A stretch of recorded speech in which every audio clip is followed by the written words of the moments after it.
You wake up, not to the harsh ringing of an alarm, but to a sound you've never heard before.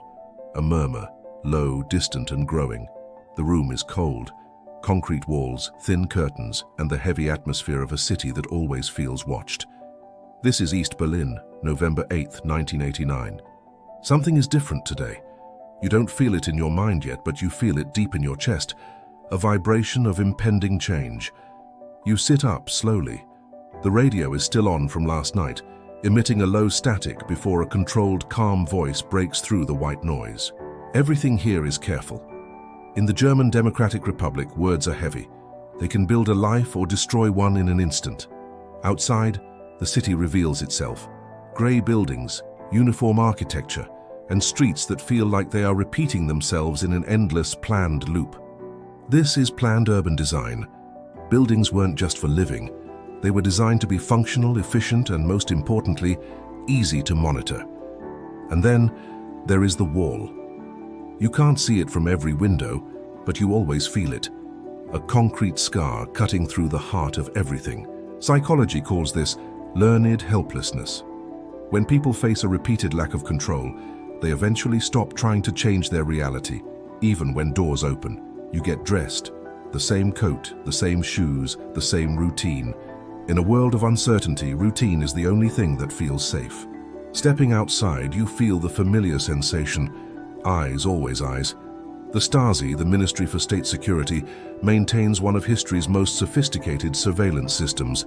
One informant for every 60 citizens. Millions of files detailing the most private moments. They didn't just watch people, they studied the mechanics of the soul. They used a technique called Zersetzung, decomposition. Instead of making arrests, they would ruin reputations and break relationships. They fought a war of paranoia. You walk faster. At the bakery, the usual silence is replaced by frantic whispers. Did you hear? The travel laws, they might change today. Your heart stops. Could it be true? You return home and turn on the television. It's a state-controlled press conference, usually predictable and dull. A man named Günther Schabowski is speaking. He looks confused, shuffling through papers he wasn't prepared for. He's announcing new regulations for travel. A journalist shouts a question. When does this take effect? Schabowski hesitates, glances at his notes, and then utters the word, immediately. Immediately. In that moment, an information cascade begins. When certainty is gone, humans look to others for signals. One sentence triggers a mass movement. You step outside again. The street is no longer silent. People are emerging from their homes, moving like a tide in a single direction. This is how revolutions start, not with orders, but with movement. Alignment, cohesion, and the sudden realization that you are not alone. You reach the checkpoint, Bornholmer Strasse. The guards are armed, but they are terrified. They weren't trained for this level of unpredictability. Authority collapses when fear is no longer stable. When the rules are unclear and power becomes inconsistent, the system simply ceases to function. The crowd presses forward, demanding the gates be opened. It isn't a riot, it's a collective insistence on a new reality. Then the impossible happens. The guards step back. The gates swing open. A system that stood for decades dissolves in a matter of minutes. Someone climbs the wall, then another, then hundreds. There are no orders anymore, just pure, uncoordinated action.